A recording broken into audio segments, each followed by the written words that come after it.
Sean Payton, head coach of the New Orleans Saints.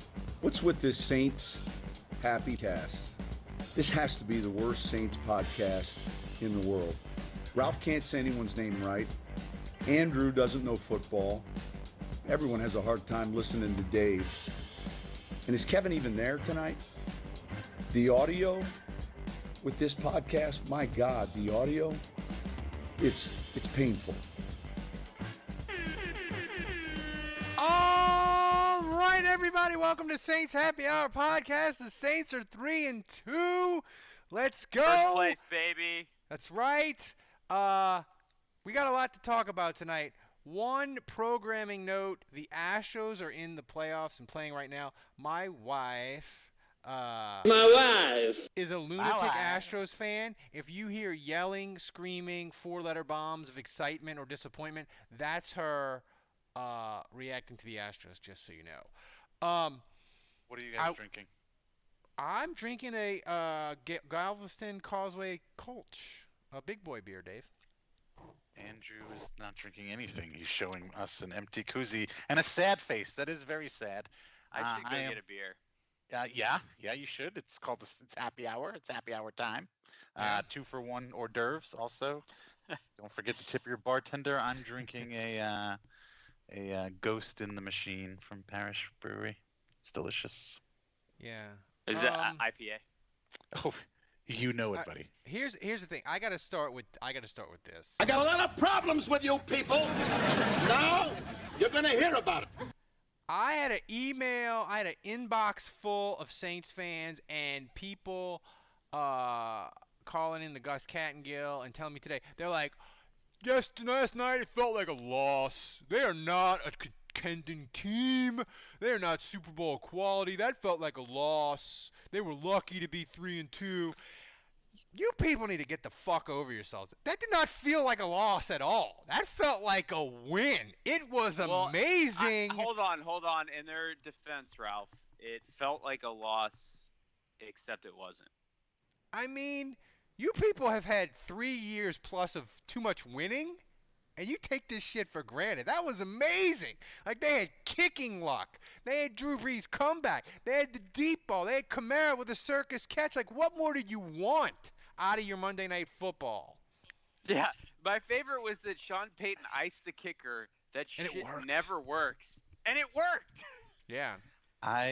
You know what I want, Ralph? I want a dominating 30-point victory where I can just relax and enjoy my beer in peace and not have to worry.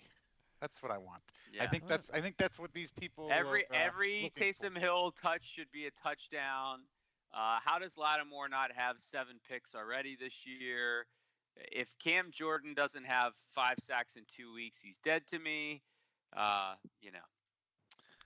The only one on the team that's worth the shit is Will Lutz, apparently, because he actually is perfect. I think when people are saying it feels like a loss, I think that's code speak. I think really the subtext there, what they're really saying is, my God, our secondary fucking blows. My God, it blows, and I don't see a solution for it. So yeah, we won this week, but it seems like we're about to lose a lot of games because our secondary blows. Patrick Peterson? And did I mention? God, our secondary blows. I mean, Loomis has got picks. The trade deadline's 3 weeks away, just like the election. I mean, they could do some moves. We gotta start before we get to the game. We gotta start with Michael Thomas. Listen, Jeff Duncan in The Athletic reported that the Saints are not pleased with him, that he's kind of going off the rails, that he was complaining that they didn't tape his ankle right, that people were looking through his mail. That's a little weird. But after the game yesterday, Sean Payton was having none of the let's talk about Michael Thomas. I'll keep you posted. That's something we'll discuss. We'll let you know at the time when the time is right. His absence alter the way you I want to talk about the players that played tonight. He had a stare that could swallow your soul. It was so cold, Dave. I think it started snowing in the press conference. Like, he didn't want to talk about Michael. He also added, I already gave all the information to Jeff Duncan so he could write his piece. I don't want to give you guys any other information. I mean, Andrew, I'm getting a little worried. We're getting into the danger zone of the Saints traded Michael Thomas to improve the defense area of Brandon. I'm worried because I feel like we're going into the mentally unstable Aaron Brown area. Antonio Brown? Yeah, sorry. No. Yeah. Aaron. Yeah. I gotta say, before we started this show, I said, hey Dave, how do you feel about this? Because Dave's the one that's usually telling us to shut up, and he's like, you guys freaking worry too much. It's gonna be fine. I mean, we've been on the same wavelengths about Drew Brees for the most part, Dave. But I feel like Dave's always doing that, and he was like, no, I'm pretty worried.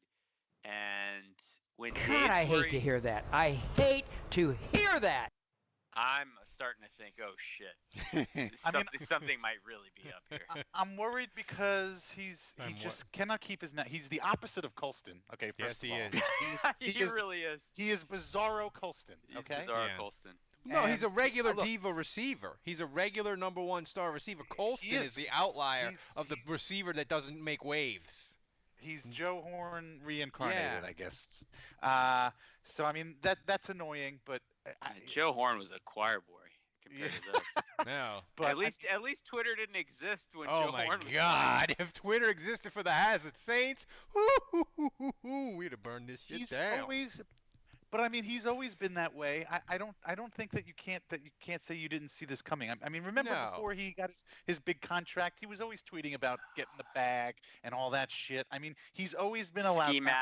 Ski mask season. Remember that? That was a hashtag. He did once. He's wearing a freaking ski mask like he's about to rob a bank, and we didn't even think that was a red flag because he was scoring touchdowns. No. I thought the red flags didn't blink till he started worrying about his mail. Then I was like, ugh. I think MT has a closed mouth. At that time, he had a closed mouths, don't get fed attitude. Yeah. But the other reason that I'm worried is because, I mentioned earlier, I alluded to the Jeff Duncan thing. I mean, yeah, Jeff Duncan, he's the guy that's going to write that article. I don't know if Nick Underhill is going to write that article, but I don't think Jeff Duncan writes that article without the blessing of the Saints. And what I mean by that is, definitely. What I mean by that is, I think that the Saints, they're fine with this going out there, and they're playing their game through the media. I would bet you somebody from the Saints called Jeff Duncan, whether it's Loomis or Peyton, and gave him all the background on that and said, don't use my name, but Jeff, I want to tell you some stuff. And the thing is, Michael Thomas tweeted out, they try to make you a snake, but you not on the Twitters. So, he's not having it. And Morstead is out here tweeting Bible verses about, what was it about? Being humility. Humility. So, if Morstead comes at you Morstead subtweeting you is like the Pope subtweeting you. That's a bad sign, Andrew, because Morstead, he's one of those dudes that never gets into anything, I would say there's certainly there's at least a little unrest in the locker room right now. But I liked what you said on Discord, Andrew. If they win, especially after the bye, if they win one, a lot of this probably gets glossed over. If they lose and lose their grip on the NFC South, then it potentially blows up or gets worse. That's the NFL, man. It's the razor's edge, and it's if the Saints are winning, it's not going to be a problem. I'm telling you right now, they'll find a way to kiss and make up and mend fences as long as they're winning. And so that's why I think beating the Chargers was kind of sneaky huge, because I think it's easy for Michael Thomas to come out and say, "Oh, Brees looks like shit, huh? Looks like they shouldn't have suspended their guy." Yeah. I think he could have easily said that, and I think when you're winning, everything's hunky dory, and now they're tied for first place. If they beat the Panthers and go to 4-2, everyone's gonna be in a good mood. But all of a sudden, they lose to Teddy. They're 3-3. Teddy's in first place. People start pointing fingers, and I think. I think this locker room is sneaky unstable right now, and I'm going to tell you guys this. I still think that everything that went down with Drew Brees in the offseason, the whole flag thing, I I believe that Brees can't get away with dropping the hammer and reining everybody in like he used to. Especially guys that's on an the other interesting side point. of the I'd ball. agree I with think that. he's probably mended fences with some of the leaders of the team, Demario Davis, Malcolm Jenkins. He's probably mended fences with the offensive players because, they've got to do work together. But there's probably a number of players on defense who are like, I'm not listening to Drew Brees. Dude's a freaking racist. Now, obviously, I don't believe that, but maybe they don't feel that extreme about it. But the bottom line is, I don't know that Drew Brees has maybe the attention of the entire locker room like he did. Well, it's the And offense for mostly, that right, reason, that matters. I think they've got to win. They have, and I'll point out that Drew Brees isn't the player he used to be. He's played at a decent level so far this year, but there has been a little bit of performance issues. And when you're not living up to your reputation in terms of performance, people listen to you a little bit less there too. So I think this is Malcolm Jenkins and Demario Davis's team as much as anybody's. And really, it's going to fall on those two to reel this ship in. Here's the issue, Dave, that the Saints have. Michael Thomas is their best player, and he's kind of off the rails right now. Well, you could make an argument for Kamara at this point, no? Man, yeah, well, that's true. But I think the best player on the Saints team is either Thomas or it's Kamara. It's not Drew Brees anymore, like Andrew said. But for my argument, I'm going to say Thomas is the best player, and he's kind of off the rails. So who can rein in the best player on the team? It's a player, right? There's no one. So this is a problem. And look, the Saints. Why is that? What, just because he's the best player in the team, he gets to do whatever the fuck he wants to do and say whatever he wants to say? I mean, kinda.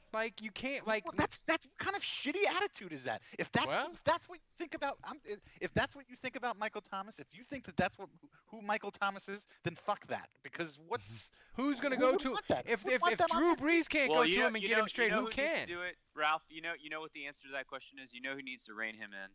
It's Sean Payton. I mean, if he's gonna get paid like the highest coach in the NFL, if he wants to be Bill Parcells and come from that tree, and he wants to be, the happy-go-lucky coach that loves to rib the other teams and loves to talk trash on Twitter, but also be respected as the best in the game, and he loves a challenge, right? He loves challenges.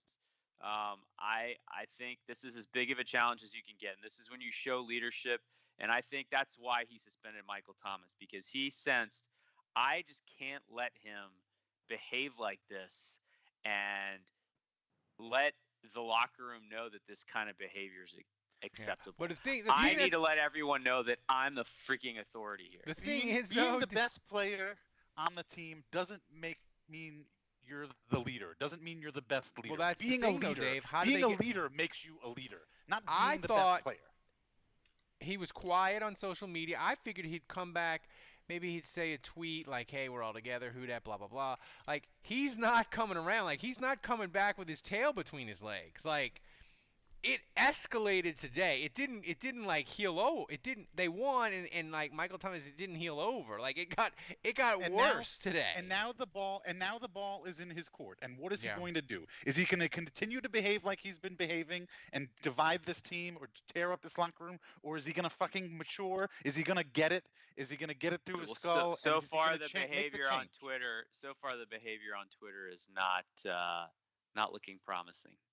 He thinks being the best player, I think he's got it in his head that being the best player means that you're the leader of the locker room or that you can do or say whatever you want. And that is 100% absolutely not the way it works. Money changes people, man. Well, and here's the thing. A story as old as time. The Saints, he would be a bomb on the Saints cap worse than Junior if the Saints have to move him. So the Saints are kind of stuck. They have to navigate this. They have to fix it. They have to make it right. And listen, I know they're 5th in points scored after 5 weeks, but they need Michael Thomas to be great if they're going to win the Super Bowl. That's just a fact. There's no way around that. Yeah. Here's Totally agree. here's my final thoughts. I mean, we've seen the offense, right? We've seen it sputter. We've seen it kind of be up and down. I mean, I'm glad they won the game, but there are times where this offense looks anemic. Now, in every game, really. I would say that in all 5 games, there have been these stretches that have lasted a quarter or more, where you start to feel like, man, are they going to get another first down?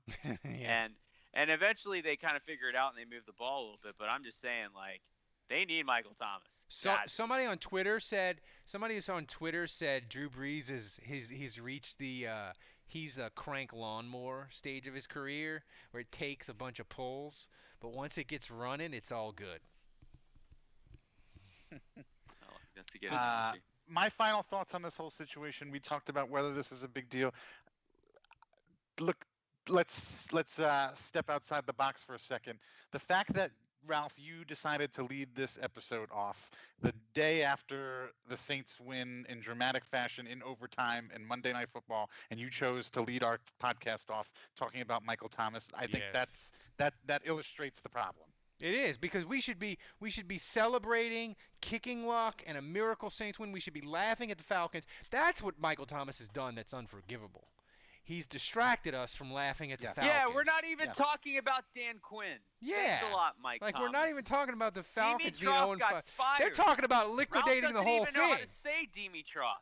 They're talking can't even about laugh at Ralph about that. Yeah, Dimitrov or whatever. They're talking about trading Matt Ryan, trading Julio. They're going to burn the thing to the ground. And we should be talking about that, but we're not. So listen, I want to get to this game. The Saints, I can't remember, Andrew, in Saints history ever them overcoming a 14-point deficit and a 17-point deficit in back-to-back weeks. I don't know if they've ever done that. I didn't see anybody tweet it out on Twitter that they had done it. It was amazing. They looked great. You know, the offense. The Chargers, by the way, are kind of sneaky Falconsy. They are the Falcoholics said they need to start a support group together. They do. I mean, nobody loses close games like the Chargers, man. Last week. I thought when the Saints their Saints were down 20-3, that's what I thought. I was like, the Chargers are not going to blow 17-point leads back-to-back weeks. This is done. And that was my whole theory of it. But they did. I was surprised that was Brees' second biggest comeback ever. Yeah. Brees was, after the game, though, he was like, listen, we should have beat the 49ers in the playoffs and we should have beat Minnesota in 2017. When somebody was saying that it was his biggest comeback. True. So, but Dave, before we get to the bad of the defense and the secondary struggles, I just want to talk about two things. That catch by Alvin Kamara, like that was just he does it every week, so you can't say you're surprised, but even by his standards, that catch might be more ridiculous than the Green Bay touchdown, which I said was his most ridiculous play he'd ever done. I think this catch might be. I mean, I just need to remind everybody that Alvin Kamara is a running back, okay? He's not a wide receiver or a tight end. And he made that play on a corner again.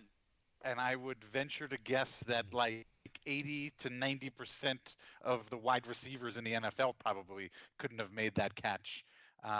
It was absolutely incredible the way he contorted his body, got in position for it, held on to it. I think if I remember correctly, it was kind of on his fingertips for a little bit there. Yeah, ridiculous. It was I couldn't believe he held on to it. That was incredible. It was absolutely incredible. And of course, we all know who put it right where it needed to be is the great Drew Brees. Just want to mention that. Okay, moving on. How'd you like that throw to Jared Cook, Dave? How'd you feel about that? Well, Dave, though, you mentioned it. You feel okay about that throw? I think I let all Play of the X-Files Discord. music.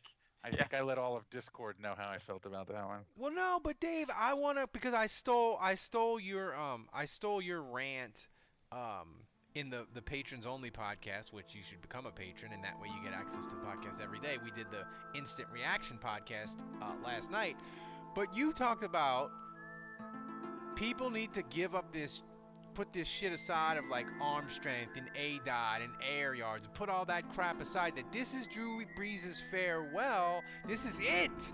And we need to enjoy nights like last night and not worry Absolutely. about the X-Files music playing in the background.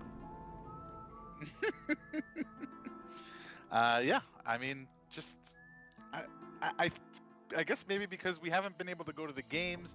I mean, I don't know if they would be doing anything special for Drew, throughout the season or in one of the later games of the year. But I mean, I feel like people have lost sight of the fact that this is supposed to be it. This is it. He's done after this. You're never going to see Drew Brees play he signed again. With he signed with NBC to be the color commentator of Notre Dame football, for God's sakes. This is it. Like, it's a wrap. And I just think, like, because Dave's totally right. I'm gonna miss that dive over the. Oh, it's patented. He needs to fucking patent. The Cupid sneak, over the line. How many times has he done that? That's probably like the 15th time he's done that. It's more. That's the Drew Brees over the top sneak. It's more automatic than Cam Newton on 4th and 1. Like, it's never not worked. It's never not worked. I mean, the Saints, they don't do it. They don't do it all the time on 4th and short. It's I always joke it's like the good china. You don't break out the good china all the time for every Sunday dinner. You got to save it. It's like Taysom. But yeah. So we'll get into Taysom in just a second. That was another topic today on Saints Twitter. But Andrew, I would like to think that part of the reason Michael Thomas lost his shit today is Drew Brees texted him, "Hey Emmanuel, good game," and he texted it to Michael Thomas just to fuck with him. Sorry, wrong number. Sorry. Great game. New phone, who dis? Who dis? That's hilarious. Like just to get under Michael Thomas's skin. But Emmanuel Sanders, like, there was a stretch where Drew Brees was doing the whole, I'm just gonna throw it to Emmanuel wherever he is, I don't care. Yeah, he was the whole offense. Yeah. Like, maybe Mike Thomas isn't that good. Maybe he just needs somebody who can just catch 10 passes a game for 110 yards. Maybe anybody could be doing it. Maybe. I mean, he made David Patton good back in the day. I just want to point out that when we said that Drew Brees was done making irrelevant receivers good. Nope. UDFA rookie Marquez Callaway was looking pretty good. Yeah, he was. Just saying. No, nobody adopted him in the UDFA Sun draft. God, I should have adopted him. And right when Malcolm Roach was back to the bench, Shy Tuttle vaults ahead of him. I should have picked Callaway. Yeah, I haven't seen much of my boy Roach lately. That is f***ing stupid. Wake up. So you're still strongly in pole position though, Dave. Yeah. Good. My boy Throckmorton, he's on the practice squad still, I think. I don't know. He might have the Rona. Who knows? But the other thing with the offense was people were fighting over Taysom Hill. And listen, we've said it before. I'll say it again. The thing with Taysom Hill is all Taysom Hill plays are stupid except for the ones that work, which are fucking awesome. And Gus Kattengill was asking me, when is the right time to use Taysom Hill? I'm like, the right time to use Taysom Hill is when it works. But people were mad yesterday, Dave. I mean, it worked on the touchdown, but in overtime it didn't. Is the Taysom Hill, is the magic gone? That vertigo. I said this last night. First of all, if you listen to the WWL broadcast, Zach and Deuce, while it's happening, Zach and Deuce both said they weren't really crazy about taking Brees out of the game and putting in Taysom at the time. Obviously, it was proven to be wrong because Taysom scored. But I mean, that's the whole crux of the matter. Is you're taking out Drew Brees, you're taking out. I wouldn't say your best player, but obviously one of your best players, and you're taking out the guy who's been orchestrating the entire drive up to that point out of the game. But what I said last night was, you guys were all excited about about that Taysom Hill touchdown, but at the time, I venture to guess that most Saints fans were like, "Oh, I don't like this call at all." No. In the heat of the moment, Horrible I would grade. assume Well, it's like that guy that's how that I shoots felt. a 3. No, don't shoot that. Oh, good shot, buddy. Great But shot. I mean, but like I said last night, it's like this season, how many of these Taysom Hill plays have been effective? That one. You could count Not them many. on yeah, Not you could many. count them on one. You could count them on one hand. I can count them on if one this- finger. if- That one. That's the one. If this That's was last the list.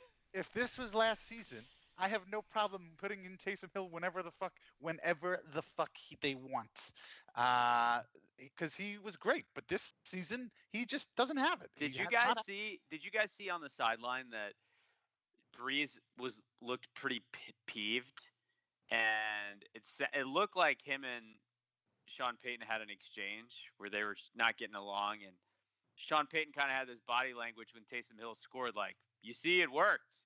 You know, he kind of like threw his hands up at Drew, and Drew like kind of waved him off, like, "Yeah, go fuck yourself." Did you guys see that? It's all falling whole apart. I exchange. did see that.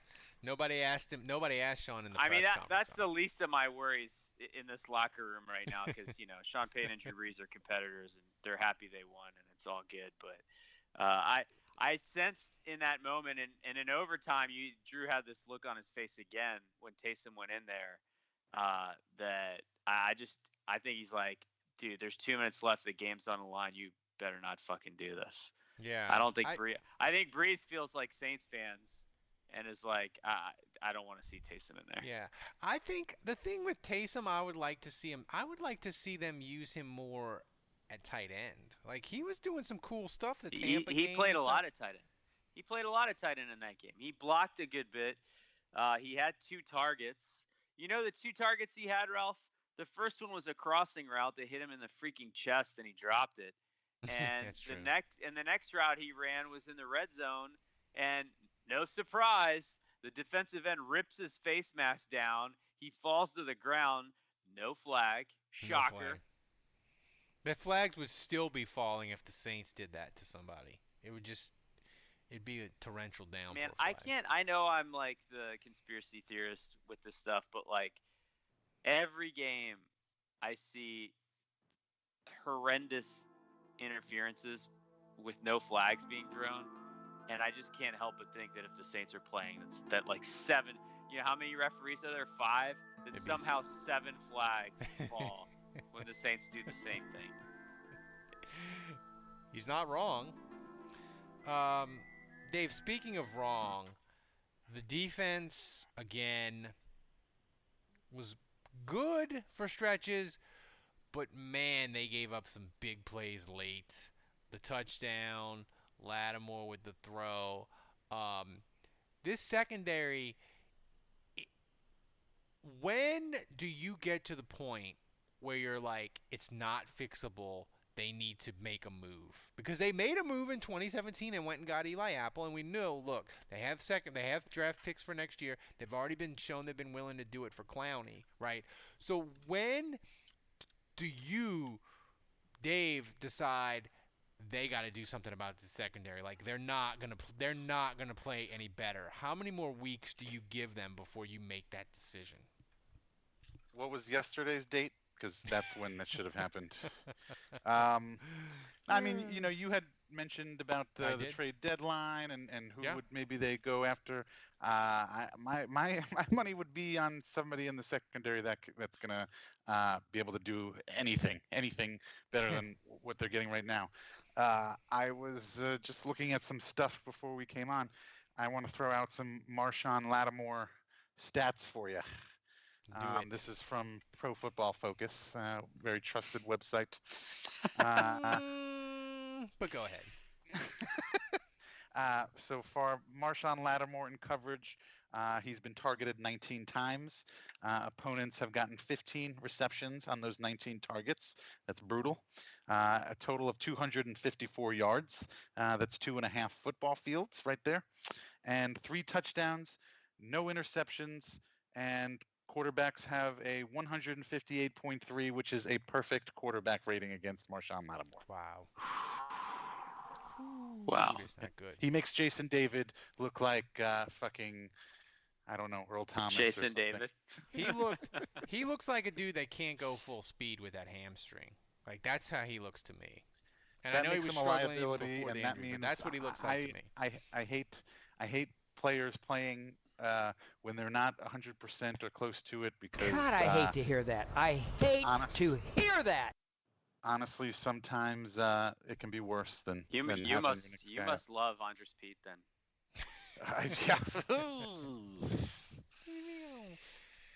But I think it's a good. Are you trading? Are you saying that you're going to trade Latavius Murray for Andres Pete as your boo? Yeah, right. Latavius I'm Murray. saying I'm going to have Latavius Murray play guard. Yeah, I mean, but Andrew, what do you see on the film of this secondary? Like, what are the mistakes? They're bad. I didn't think Lattimore was that bad in the sense that, so you point out these stats. I just want to say that there's a lot of times where he has good coverage and he's not targeted, and that doesn't really excuse the fact that when the ball's coming his way, shit's not working out clearly. But there's a lot of times where he has exemplary coverage and the ball's not coming his way, so that's where stats lie to you a little bit. In this game in particular, Lattimore had 3 plays that most fans probably don't remember. They're going to remember the last one, but I'm going to mention all 3 of these real quick. The first is 3rd and 8, and it's a scramble by Herbert, and he's going to get a first down until Lattimore. The H is silent. Yeah. And he's going to get a first down until Lattimore makes that tackle and forces a punt. Later in the game, they run. It's not really a screen pass, but it's a dump off to the running back on 3rd and 10. He clips the running back's ankle. I think it was Kelly. And if he doesn't do that, it's a first down. So he forces another punt there. And then with the game on the line, Mike Williams, he's got, 50 pounds on him? Yeah. And he somehow finds a way to physically out-muscle him and stop him and end the game-winning tackle. So, Lattimore, he's playing with a hamstring injury. There were a lot of bad plays, and frankly, he was lucky it wasn't worse because I don't know if you guys remember that one play where Demario Davis hits Herbert as he's throwing, and he was beat on the play. It would have been a long touchdown. But so I think Lattimore, I think what he's missing right now is the closing speed. I think if he's there coverage-wise, he's fine. I think it's when he's kind of baiting a throw, he doesn't have the recovery explosiveness right now because of his hamstring. So that's what we're seeing right now. He just needs to get healthy. I think hopefully in a couple weeks he'll feel much better and play better. But I gotta say, I don't love. I'm gonna hate on Dennis Allen for a second here because I really hated that. It's 3rd and 1. You've got 15 seconds left in the game. They're on their own 40. They only have 1 timeout.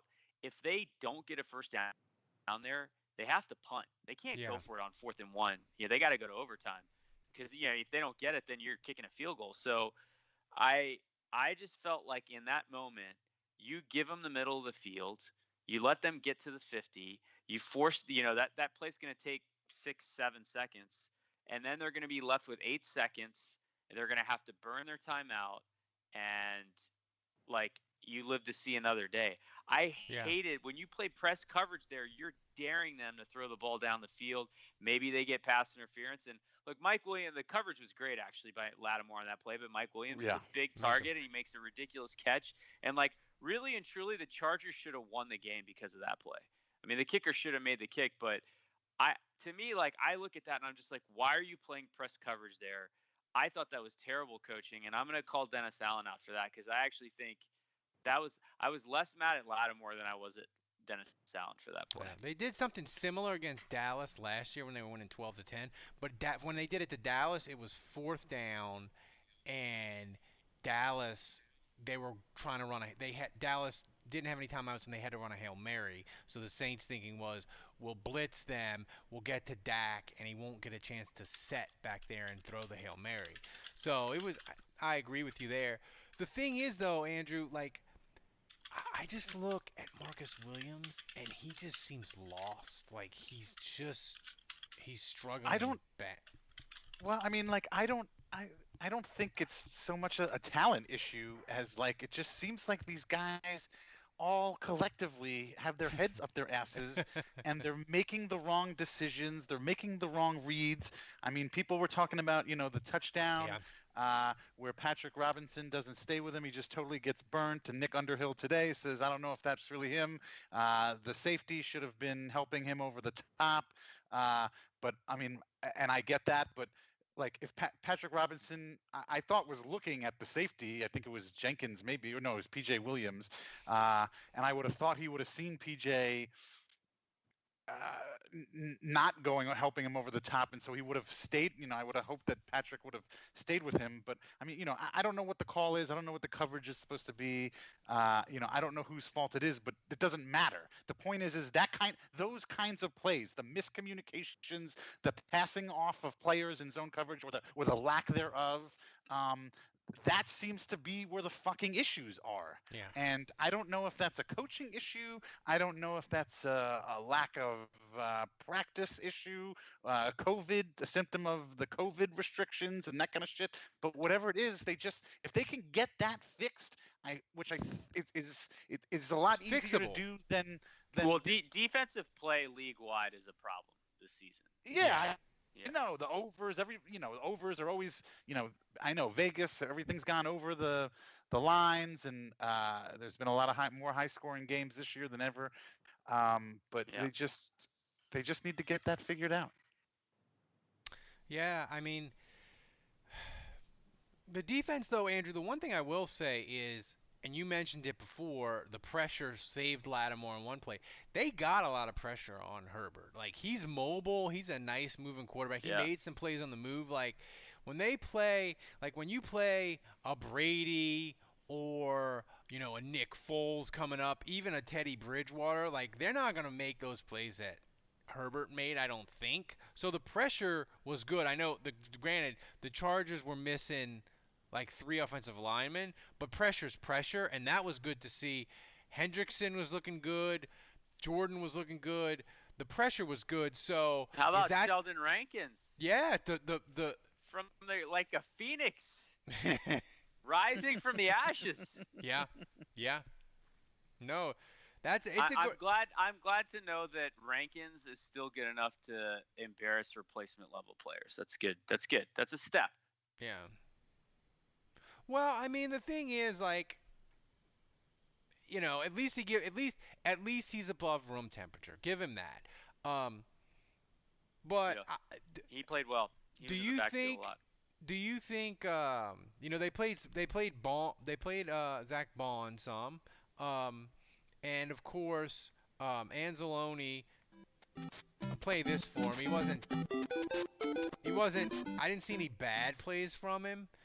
But do you think so you're not gonna Bond is play going to the dead be Mario clip then? Because I'd still is going to be okay with hearing it. Just But do you think Vaughn is going to be more in the mix to get pressure on people? I just don't really think they give the 3 linebacker look very much. No, I would say he would bump out Anzalone. No. Nah, I still think they like Anzalone better for just coverage purposes. Like Anzalone's played okay this year. He hasn't been a disaster. I mean, he had that one bad game, but against the Lions, I guess. But I thought Bond was encouraging. By the way, he had 2 good tackles off the edge on running plays, so his run support looked good. And I hope he plays more. The one thing about Anzalone I will say is I don't love his blitzing. When he blitzes, it seems like he doesn't time it great. He doesn't make himself fall through the hole like DeMario Davis does. So I would like to see more pass rushing reps, more blitzing reps specifically from Zach Bond. So if they can find a way to get him to do some of those, that'd be fun to watch. Yeah, we got to get to before we get to questions, which we actually have a lot on Twitter, and I think you have quite a few in the Discord channel. We got to get to the hotline, Dave's baby. Are we not going to talk about Baton Rouge? Oh yeah, we got to let's talk about Baton Rouge before we get to the hotline. So, the Well, mayor Andrew, of you New didn't tell Orleans- Ralph we were going to be talking about I this know. before I the show. totally forgot. That's right. That's right. I totally. Yeah. Just spring it on I Ralph. totally in the middle of dropped the show. ball. I know. Yeah. Lack of preparation on my part. I'm checked out tonight. I'm watching the Astros as I host this show tonight. So listen, the mayor of New Orleans is like, you ain't playing games in the Superdome, and the Saints are like trying to get him to talk to their NFL doctors and this. So the Saints, Benson is like trying to go to LSU, and go over their head, right? So, do you think, I don't know if that'll happen, because they said the Saints schedule and LSU's schedule, it kind of conflicts. Is like LSU would play and then the Saints have to play on Sunday, and that's difficult to do on a grass field. But Dave, your overall thoughts of maybe going to Tiger Stadium a la 2005?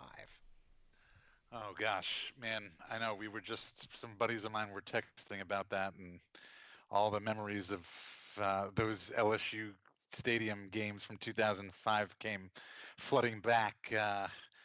Todd Bauman slinging the ball around for the Saints. That's a name I was really hoping to get through this podcast without hearing. I sent somebody. I sent somebody in September that signed up and got a booze bundle. They got a Todd Bauman 2005 Saints player card. Huge. Get your booze bundle. You can get Saints legends like Todd Bauman. Oh man, was there an Adrian McPherson card in there? There is. I haven't sent it out yet though. You can Well, I hope sign I up get and it. request it maybe. If I can find it. But okay, so from the fan standpoint, us as a selfish fan, I guess I'm all about it. So I can go to a game. That'd be great. They're at 25% capacity. LSU Tiger Stadium holds 100,000, So a you little get about over. 25,000. So you're talking about 25,000 fans, which I think would be more than they would be even allowed to have in the Superdome. Yeah.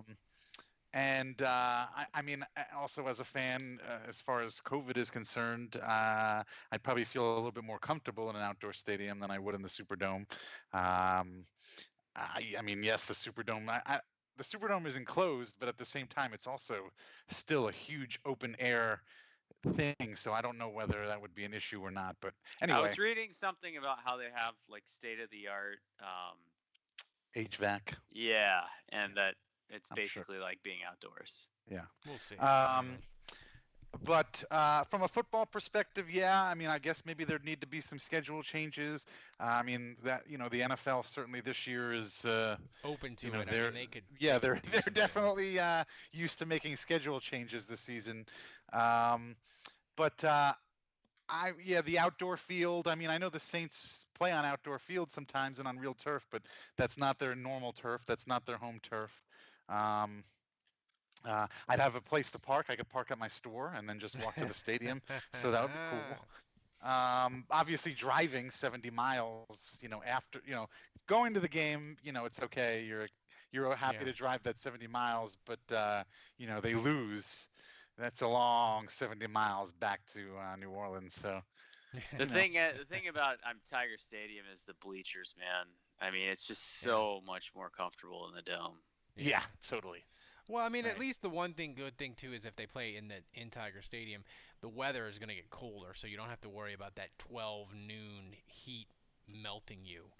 And look, I don't like people are so convinced of. I mean, I think it's just a posturing move by the Saints. I think they're trying to put pressure on Mayor Cantrell to step up and finally let them do I mean, this. But listen, you Correct. I think this is so frustrating, man. Like, just let them. Like, there's a way to do this. If you want to mandate masks and you want to take people's temperatures as they walk in, and you want to limit it to 20,000 spaced, socially distanced, there's a way to do this.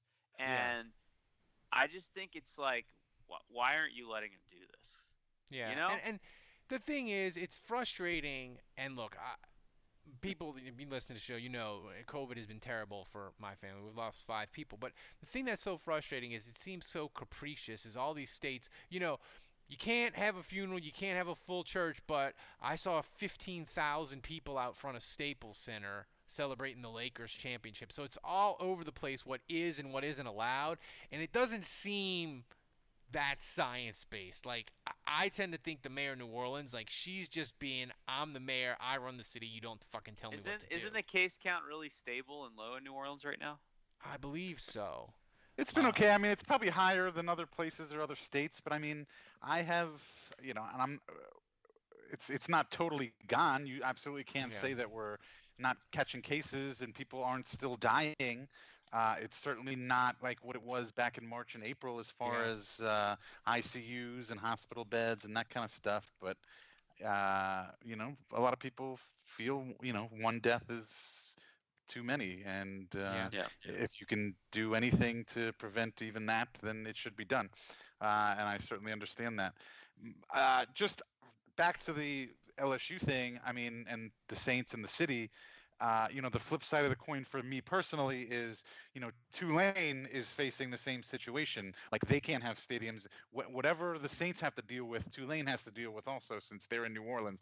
So the mayor isn't allowing people at Saints games, and she is also concurrently not allowing people at Tulane games. And I, for one would like to go to a Tulane game. That'd be nice this season. And two, I'd like fans to be able to go to Tulane games, and maybe I can start getting some people in my store and buying stuff on game days, because we haven't had a game day yet this season, and it definitely hurts us. We're definitely leaving a lot of money on the table without our game day sales, and our homecoming. This Friday is homecoming. We're not going to have homecoming. It's not Parents' Weekend. There aren't people coming from all over the country and for their class reunions and that kind of stuff. Normally that's a good $13,000, $14,000 in sales over that weekend, and so poof, that's gone. So yeah, I mean, we'll see. I mean, I don't think the mayor. I think I am gonna go get that beer. I don't think fine. she's Don't gonna worry about me. Everything's okay. I don't think she's gonna give in. So we'll see.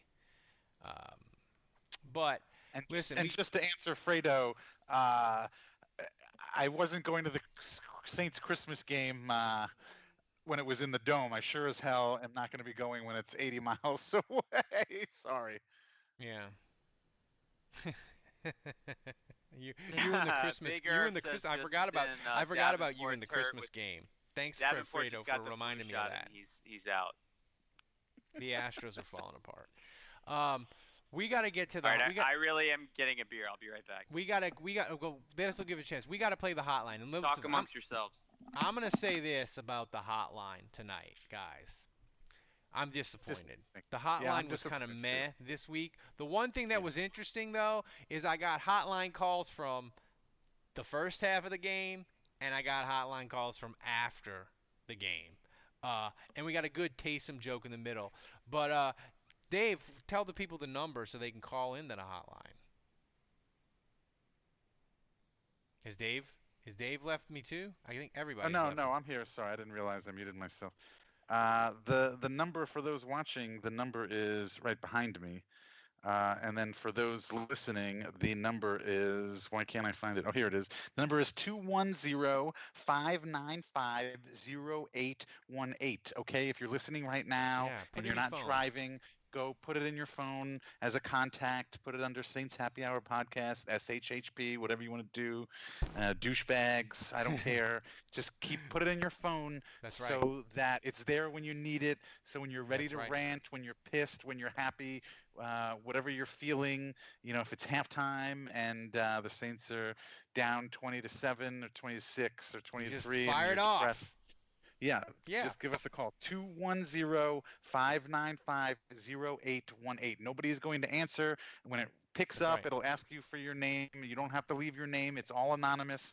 And just air it out, and then we'll play on the show. Here is the hotline for Week 5. It's time for this week's hottest takes from the Saints Happy Hour Hotline. As we've learned with anything in 2020, it's all just a bunch of horse shit. So fuck it. That's it. That's the voicemail. That's it. Play me on the show. Or don't play me on the show. I don't give a fuck.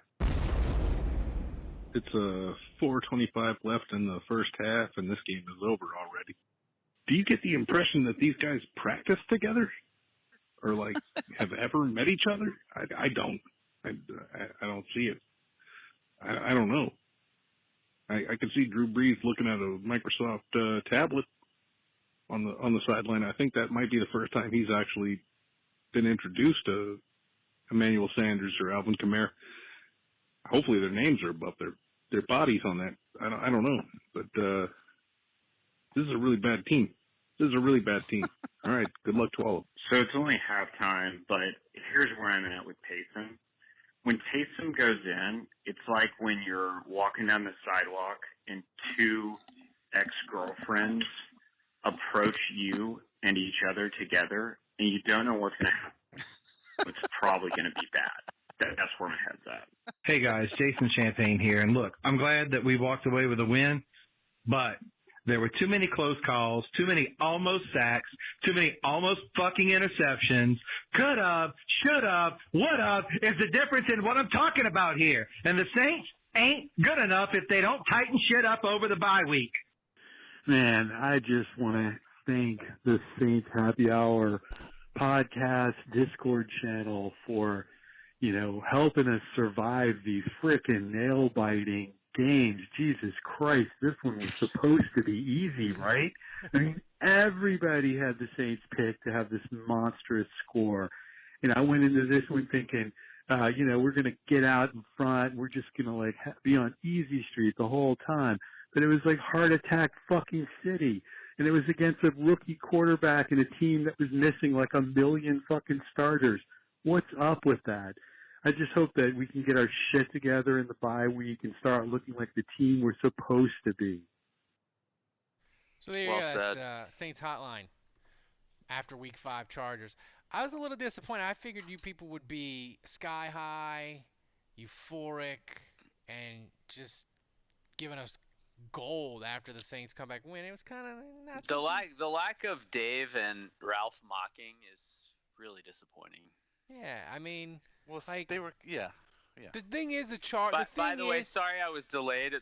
No joke. The reason why I was unable to come in, I took longer to get this beer, is because I had to put my kid back to bed because he was sleepwalking. No shit. I'm walking down the hallway and I just see him kind of just completely out of it, walking down the hallway, and I'm like, "What the fuck are you doing?" He said that literally to him. And he's like, "Huh?" Yeah. Get back in bed. Like, my wife, okay. we got. Your kids do that, Dave? They sleepwalk? We got breaking news. My wife has given up on the 2020. So no, my kid, he will wake up in the night and sit up and moan and then go back to sleep, just pop up like he's wide awake and then back to bed. So, Andrew, Discord questions, what you got? Oh yeah, okay. All right, let's fire these up. Oh, this is a very important one. My favorite question of the night. What's our current ranking in Malta? Our current ranking in Malta is number 6. Yeah, we're back in the top 10. Let's go. Yeah, not good enough. We need to be back in the top 5. Actually, I don't understand the rankings at all. Where I get them from? I think we need to do a Malta live show. Because we had back-to-back days last week where we did 3,500 downloads a day. And we couldn't crack the top 100 football podcast. And then the day after the 3,500 downloads where we dropped to 700, we got to 97 in the top 100. I don't understand the rankings. Malta is at the highest. I was just looking at Malta's COVID stats, and they're the highest they've been since the beginning. 93 cases. That's bad. We can't have our diehard Saints. That's got to be all of our listeners, pretty much. The Malta fans get the. That means they're not letting Americans in the country. Yeah. So here's a question. Here's a question from Jason. Dave, what's more terrifying, Jeff Duncan's article or Taysom taking the game-winning snap when everyone in the world knows he's going to run it? They're terrifying for different reasons. You know, the Taysom thing, that's terrifying in an immediate sense, like, oh my God, what's going to happen? The Jeff Duncan article is terrifying in the long-term sense, in that I don't know what's going on with this locker room and whether this team's going to be able to mentally stay together for another. And Michael Thomas 11. might have a psychological problem. Yeah, and whether Michael Thomas is Antonio Brown. So.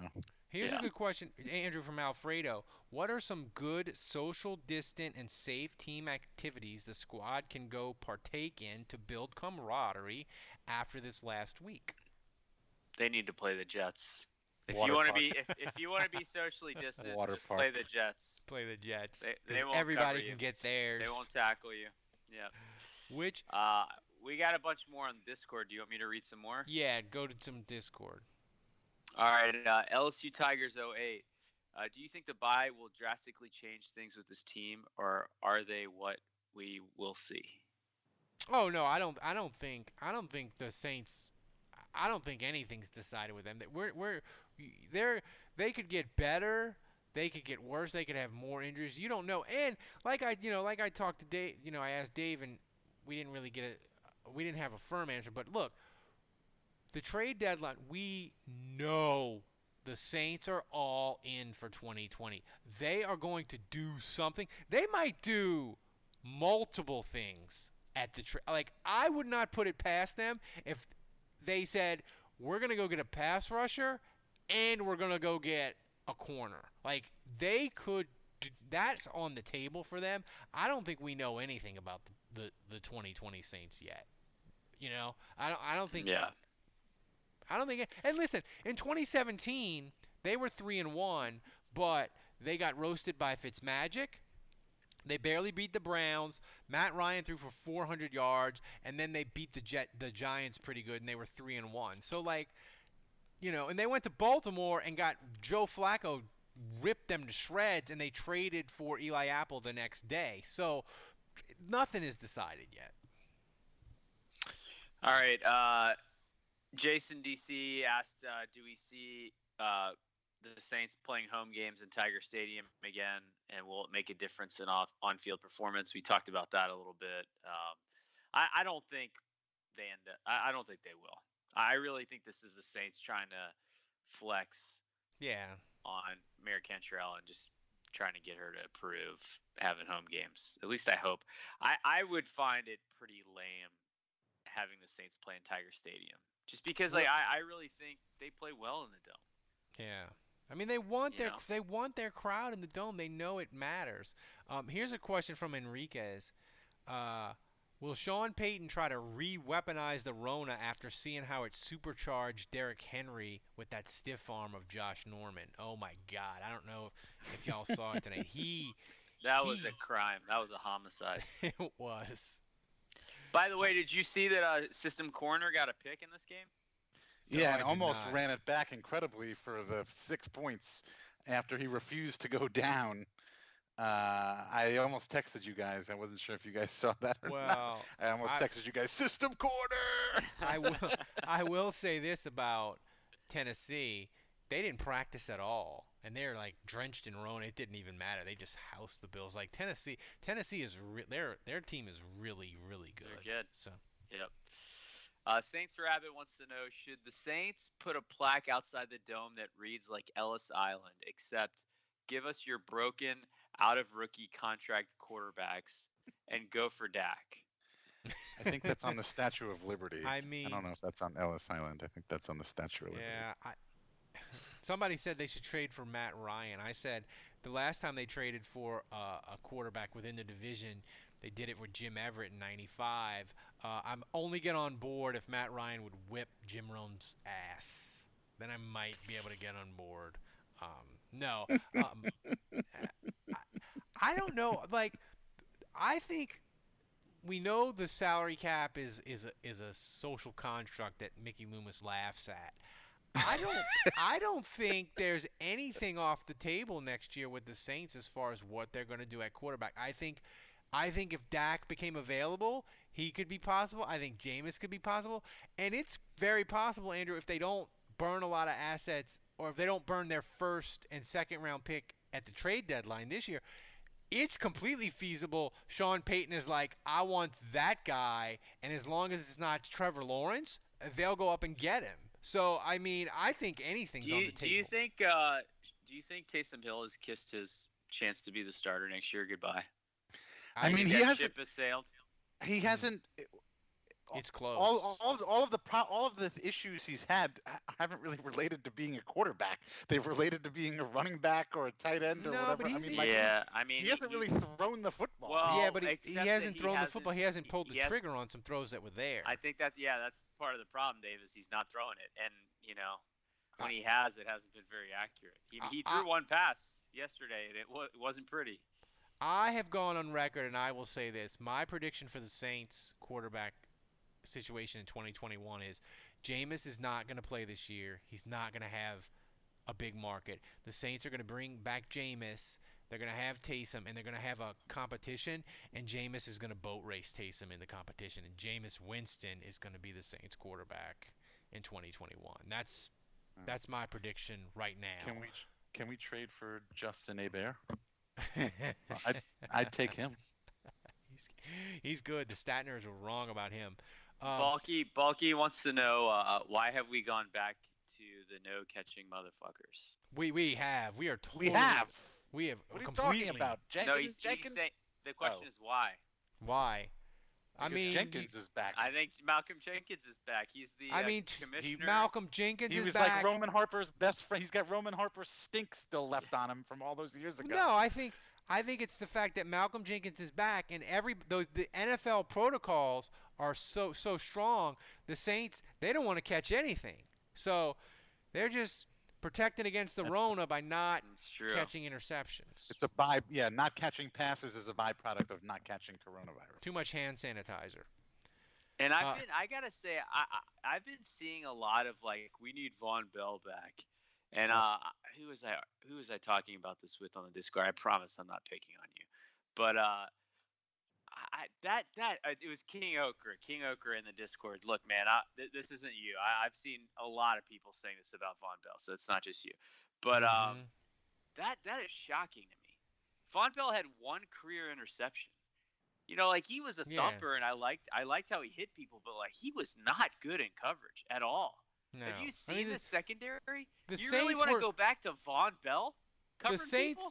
The Saints were ready to lock him in and keep him at the contract Cincinnati gave him, which I think was 3 years, $15 million about. Then Malcolm Jenkins gets cut. They jump on that. Von Bell, he was a nice pick. I would even say you can argue Von Bell wasn't that great of a pick because the Saints traded up and gave up a second and third round pick to get him. He was a nice little player, but he wasn't even a great draft pick, I would argue. So this longing for Von Bell, I don't know. I would say weird. Bell was a better pick than Vaccaro. Yeah. Well, but I mean, Vaccaro was a top. I mean, when you pick a safety, top 15, they got to be all pro, killing machine. But I mean, right now, I would prefer to have Malcolm Jenkins on the team than Von Bell. Yeah. And I still I hate to bring this back up again because I promised I would never talk about this on the show, but I really think some of the stuff that happened this summer has turned Saints fans on Malcolm Jenkins. I think Malcolm Jenkins is disliked by some fans because he went on social media and said that stuff about Drew. But the reality is that Malcolm Jenkins is a great leader on this team, and he's respected. I don't know if you guys saw this, but when there was that coin toss before overtime, they sent one player out there, one captain. You know who that was? Malcolm Jenkins. Yeah. Yep. And I just think I saw an interview that he had today when he was asked about the Michael Thomas situation. And I'll read what he said right here. I mean, I thought it was just terrific leadership. Malcolm Jenkins appeared on the CBS radio show with Tiki and whoever Tiki Barber's with, and he said, all that stuff needed to be addressed and has been handled. Everybody is on board with Sean Payton's decision, but also I don't think there's any ill feelings towards Michael.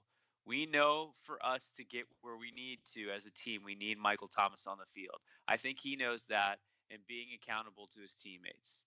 And on if the team has lost trust in Thomas after the incident. No, not from my seat.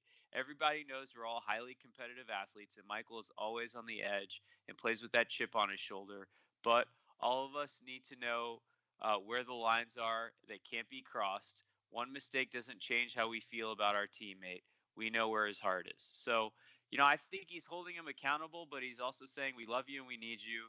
And I just think Malcolm Jenkins is arguably, besides maybe DeMario Davis, the most respected guy in the locker room right now. And I'm telling you, if things work out, if things get better with Michael Thomas and this team starts winning, you're going to be glad you have Malcolm Jenkins on this team. Yeah, I agree. So last thing before we get out of here, look, the Saints are 3-2. They have a bye this week. They've been Rona-free, positive 2 in a row. But, Dave, their schedule post-bye, like, you look at it, they, I think, are set up really well. Like, they play Carolina. They play who do they play? Atlanta twice. Atlanta twice, and then that, and San Francisco, who is San Francisco got worked by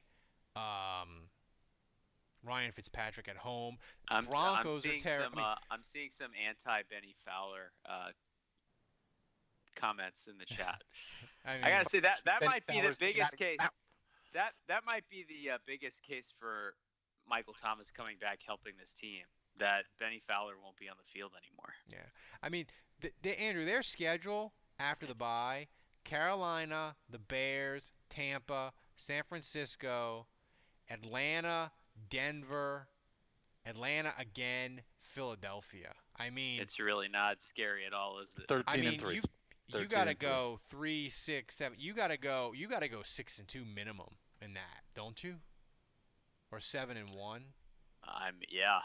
I mean, because if Denver. Michael Thomas is back, if Michael Thomas doesn't come back, and it's, I'm expecting him to be back, but if there's a problem with him where, I don't even want to imagine what that looks like, but then every game's a crapshoot. The Bears, they seem to play weird games, and they're 4-1, but they don't scare you. San Francisco, they are a disaster, mostly because of injury. They picked the wrong defensive lineman to pay, so their defense isn't as good. Denver, train wreck. Atlanta, come on, they're winless. They got Raheem Morris as coach. They're a disaster. The Eagles sneakily are a disaster if you don't really pay attention to the NFL. Carson Wentz is the worst quarterback in the NFL right now. Yeah, so that seems like an exaggeration, but he leads the NFL in picks. He has been awful. I don't know if I agree with Ralph. I think the Eagles are your NFC East winners, and I think the Eagles might be getting better while everybody else is getting worse. I understand it doesn't say much, but it means they're going to win at least 8 games, maybe 9. I think that I think the Eagles are getting better as opposed to the rest of the other teams in the NFC East. Well, I'm going to say this: when the Saints, when they get to that Chiefs, Vikings, Panthers finished, that last 3-game finish, if they're not 9-4 going into that Chiefs game, I would say they're sort of underachieving. Like if they're 8-5 or God forbid like 7-6 going into that Chiefs game, like they have massively underachieved because you look at these games. Besides Tampa, they're going to be favored in every single one of them, and most of them they're going to be a touchdown favorite at least. They probably won't be a touchdown favorite against the Bears, or Tampa, but they'll be a touchdown favorite against San Francisco, especially if Mullins is playing quarterback. They'll be double-digit favorite against Atlanta and Denver. So they might even be a double-digit favorite. I just want to point this out, Ralph. So Dave, listen to me here. Stats from Carson Wentz. He leads the league with 9 interceptions currently in 5 games, 9 picks. His quarterback rating is 68.5. Oh, jeez. Dead last in the league. It's lower than Sam Darnold. It's lower than Daniel Jones. It's lower than Dwayne Haskins. It's lower than Nick Foles. It's lower than Trubisky. It's lower than Kirk Cousins. All right, no arguments for me. Right now, Carson Wentz is the worst quarterback in the NFL. Okay. You win. You win. They better be 9-4. I mean, Going. unless you want to say whoever starts for Denver. Yeah. On any given week. So yeah, I will also accept that. So we brought back the Dave Cariello panic meter last week. So we'll fire it up again before we get out of here. So Dave, I'll start with you. Where are you on the Dave Cariello panic meter? You gotta throttle it down a little, no? Michael Thomas. So here's throttle. Yeah. Well, so it goes down a little bit because we won, but it goes up a little bit because we've got some now off-field stuff. A new yes, exactly. It's like the scales of justice, because a new contender has entered the match here, that being MT and his ego. So I'm going to keep it right where I was last week. I'm still a little nervous. I'm thinking a season better than 9-7 would be a victory for me as far as I'm concerned at this point. Yeah, I'm going to say my panic, I'm like a 4 because the Michael Thomas thing has me concerned. The secondary has me concerned, but it'll bump down because they're going to do something at the trade deadline to fix those defensive issues if they don't get fixed naturally with better play by the players they have. So I'm at like a 4, but it could easily go to like a 2. Andrew? I really think winning against Carolina is huge. They go to 4-2. Michael Thomas, makes a couple plays, and it's all good. I see it's the razor's edge again. Winning cures everything. Mm-hmm. If they lose to Carolina, they start finger pointing. Michael Thomas has a fumble or he mouths off to someone, and it's just he's got to be a model citizen right now, and I'm just not seeing it on Twitter. So, but I think it just boils down to how they do against Carolina. Teddy's gonna come correct. Yeah. Somebody mentioned in the chat room I think this Panthers game. I mean, we're gonna enjoy the bye week, but this Panthers game to me is a fork in the road. I really believe that. I will say, somebody mentioned in the chat room I fell down on the job. I didn't play Take It to the Top during the. Yeah, I noticed that too. But you didn't play the weird techno music either. I was gonna let you off. Where's the Ralph Shuffle? I thought the weird techno music was our new closing music. I'm trying to get excited. My poor wife. Wait, Ralph, were you not on WWL TV this morning? I was on today, but no Eric Paulson to insult me. I was on with Leslie Spoon. She's nice. I had 5 whole minutes today. I don't know if they posted the video with my colleague. Oh yeah, I've met Leslie, but she's been in the store before. So guys, thanks for joining us. You should become a patron. Get your booze bundle from. Because we're the best podcast. We're the best Saints podcast. And you get this koozie. That's part of the bundle. Yeah. We do this freaking every day. Get us to 50,000 downloads for October. Do it as a Halloween gift to me. I love when Andrew does the shake weight dance. I just had an idea while we were recording. I'm gonna put the hotline number on all of the Saints Happy Hour podcast shirts when I start selling them. Yes. It's gonna be on the back. All right, Dave's gonna have that store up and running eventually. So, for Dave, for Andrew, for Kevin, who's MIA, I'm Ralph. Until next week, the bar is closed.